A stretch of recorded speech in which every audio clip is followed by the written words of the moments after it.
Dictation 10 second बाद बोली जाएगी।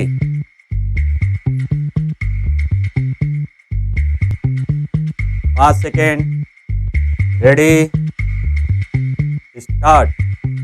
महोदय, इस उपग्रह पर मानव अस्तित्व को बनाए रखने के लिए सबसे पहले आवश्यक है कि ऐसे विकास कार्यों को जारी रखा जाए जो सामाजिक न्याय पर आधारित हों और जिन्हें न्यायपालिका का समर्थन प्राप्त हो। अन्यथा पर्यावरणीय प्रदूषण के कारण न तो पीने के लिए साफ पानी मिलेगा और न सांस लेने के लिए शुद्ध वायु, और न ही आश्रय देने वाले वृक्ष ही रहेंगे। 21वीं सदी में संपूर्ण संसार मात्र शमशान भूमि तथा उद्योगों की छीजन और रेडियोधर्मी की कूड़ेदानी बनकर रह जाएगा। लोभी मानव को सोने का अंडा देने वाली मुर्गी को नहीं मारना चाहिए। वायु, जल, वनस्पतियां और पशु पक्षी मनुष्य जाति के अस्तित्व के अभिन्न अंग हैं जिन पर उसका भविष्य निर्भर करता है। सार्वभौमिक न्याय का यही मूल तत्व है जिसे राष्ट्रीय और अंतर्राष्ट्रीय कानूनों का रूप दिया जाना चाहिए।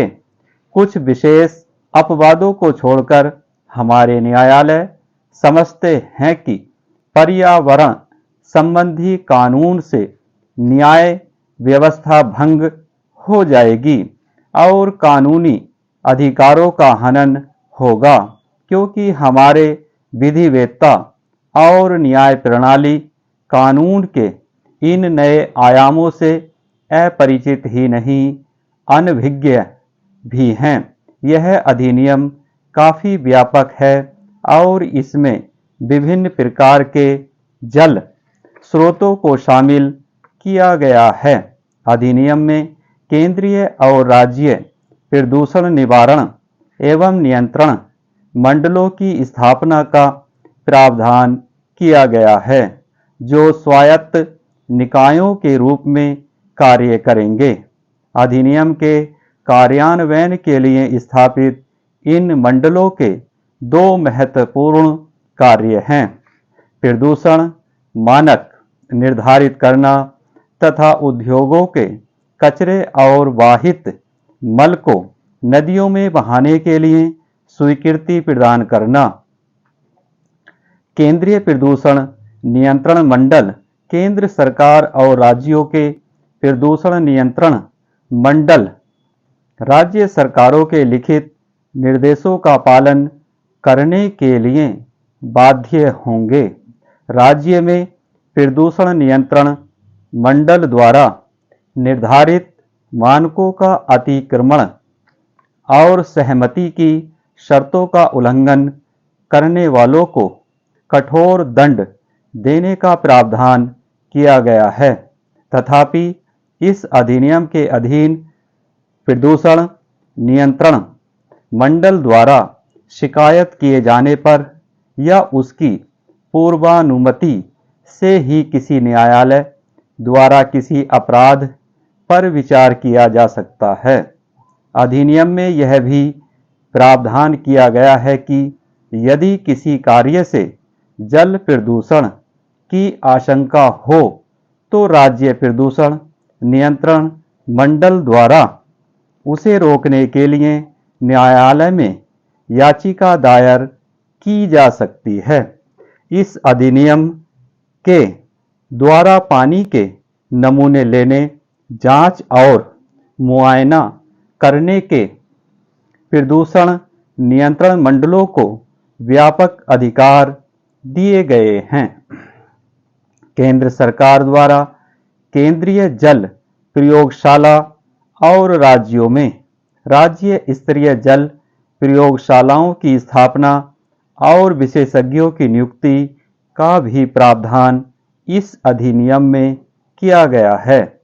वाहित मल और उद्योगों के कचरे से होने वाले जल प्रदूषण को रोकने के लिए आवश्यक उपाय स्वयं करने का अधिकार भी राज्य प्रदूषण नियंत्रण मंडलों को दिया गया है।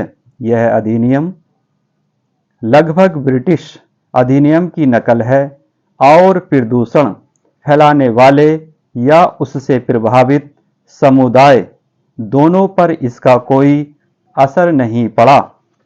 महोदय, विधिवेत्ताओं ने इस अधिनियम की कमियों को बताया और कुछ मायनों में ब्रिटिश कानून से भिन्न होने के कारण यह उतना शक्तिशाली नहीं रहा। भारत में प्रदूषण निवारण के लिए अनेक प्राधिकरण और अधिकारी, अनेक प्रकार के नियंत्रण और अलग अलग कानून एक समस्या है जिससे कानून कमजोर पड़ जाता है और उसका प्रभाव कम हो जाता है। इसके अलावा जो लोग प्रदूषण के शिकार होते हैं वे प्रदूषण नियंत्रण मंडल की स्वीकृति के बिना सीधे न्यायालय में नहीं जा सकते। इससे जनता कानून से विमुख हो जाती है।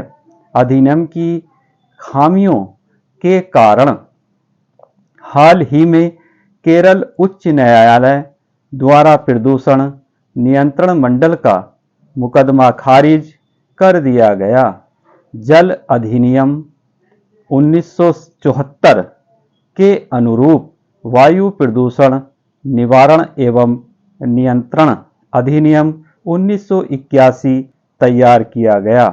खेद है कि अधिनियम का प्रारूप तैयार करने वालों और विधायकों ने इसके लिए समाजवादी राष्ट्रों के व्यापक पर्यावरणीय कानूनों की सहायता नहीं ली। यह बड़े हर्ष का विषय है कि वर्तमान कानूनों की कमियों को देखते हुए संसद द्वारा पर्यावरण अधिनियम 1986 का 29वां अधिनियम पारित किया गया। यह अधिनियम काफी व्यापक है और इसका क्षेत्र भी विस्तृत है तथा इसके अधीन भारत सरकार को पर्यावरण की सुरक्षा और सुधार और किसी भी प्रकार के प्रदूषण को कम करने के लिए काफी शक्तियां प्रदान की गई हैं। इसमें जल, वायु आदि मानक निर्दिष्ट करने और उद्योगों की स्थापना तथा खतरनाक पदार्थों के रखरखाव के संबंध में प्रतिबंध लगाने में सावधानी बरती गई है।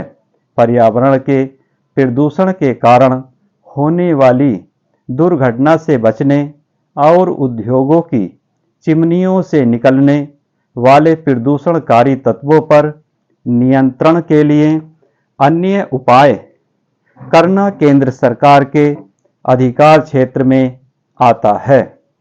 इसके अधीन पर्यावरणीय प्रयोगशालाएं स्थापित की जा सकती हैं और विश्लेषक नियुक्त किए जा सकते हैं।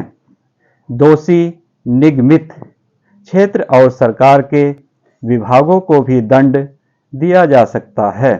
यद्यपि यह कानून काफी साहसिक कदम समझा जा सकता है, लेकिन संकट के समय निष्प्रभाव साबित हो सकता है।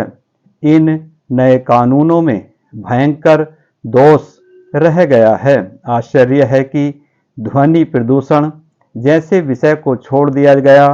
यद्यपि केंद्रीय प्रदूषण नियंत्रण बोर्ड द्वारा हाल ही में इस संबंध में संशोधन किया गया है, जिसे अभी लागू किया जाना है। जनता की भागीदारी को प्रोत्साहित नहीं किया जाता और अफसरशाही पर अत्यधिक भरोसा किया जाता है। कारोबार की स्वतंत्रता पर समुचित प्रतिबंध लगाए गए हैं और पर्यावरण सुरक्षा के कारण खतरनाक उद्योगों को नियंत्रित या मनाही की जा सकती है। संविधान के अनुच्छेद 21 में दिए गए जीवन के अधिकार के अधीन प्रदूषक उद्योगों पर लगाए गए सारे प्रतिबंध वैध हैं। बहुमूल्य प्राकृतिक संपदा को नष्ट होने या क्षति से बचाने के लिए अनुच्छेद 39 के अधीन राज्य द्वारा उद्योग और कृषि कार्यों पर प्रतिबंध लगाया जा सकता है। अनुच्छेद 39 ख के अधीन भौतिक संसाधनों पर नियंत्रण ताकि उनका सामान्य हित में सर्वोत्तम उपयोग किया जा सके। स्टॉप।